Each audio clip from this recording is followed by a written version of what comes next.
Hello, this is Olivier coming up with a new video. I'm doing this video for the second time already because I had some copyright issues, so I just turned down the music and I will go ahead, right? So this video will be about some jazz records that I bought of the last 2 months. And look, I'm still new into jazz. I don't know a lot about jazz, but I start to understand a bit which subgenre of the jazz I like and which I like less.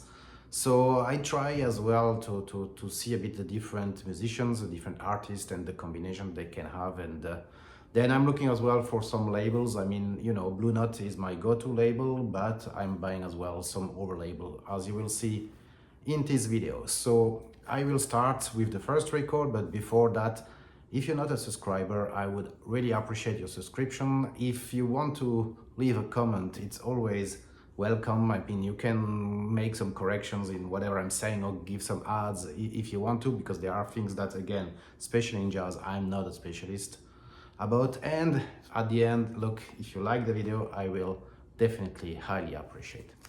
So we are starting with the first album from a band which is called The Three Sons.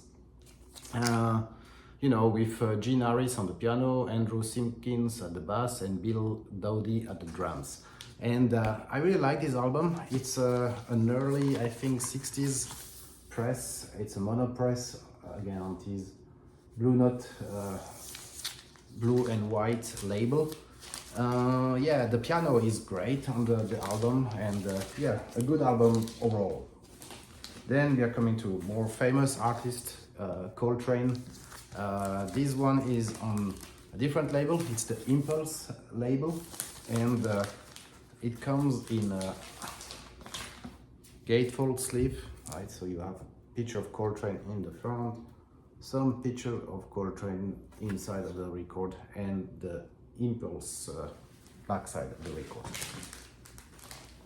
Next one, another saxophonist, not as renowned, I guess, than Coltrane, but really great one as well. So comes as well on this Impulse label, and it's Pharrell Sanders. And as well, it's a gatefold as all these Impulse. I think this one, look, the sleeve is not in great condition, but the record is kind of VG plus, which is fine. Next one, great artist, Jackie McLean, with the album Demon's Dance. And yeah, it comes as well on this Blue Note label. That's a later label from the 70s, but I think this album is from the early 70s. I think the first version came in the blue and white, and this version came just later, right? I think even maybe in the same year, right? But good album overall. Next one, Kenny Dorham, and I didn't listen to this one so far. Comes, I mean, it's with Herbie Hancock, right? I mean, and some over renowned artists. Comes on this blue and white Blue Note, but that's a later reissue from the 90s, I think.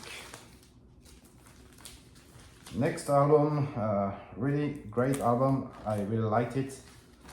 It's Lou Donaldson, Say It Loud. It's as well on this nice sleeve, gatefold sleeve. And yeah, you have a picture of Lou Donaldson here. He's as well saxophonist. And this album, I think, is great because it's jazz, but it has some touch of blues, funk, soul. I think, you know, it's a bit of a fusion in my view, right? I've seen that with several artists, because Lou Donaldson started earlier in the 60s, and I have some albums from back in the days, and the sound is different. And when you get towards the 70s, it becomes more, again, soul, funky. And yeah, this one is a really enjoyable album. Next one, Jimmy Smith. I have now a few records from Jimmy Smith. This one is with Lou Donaldson as well, and it's a really nice album. Comes on this, you know, mid-70s Blue Note label. So it's a reissue, but again, enjoyable recording. I think maybe it's a later recording as well from Jimmy Sis, which I kind of like more, but again, right, that's my personal taste.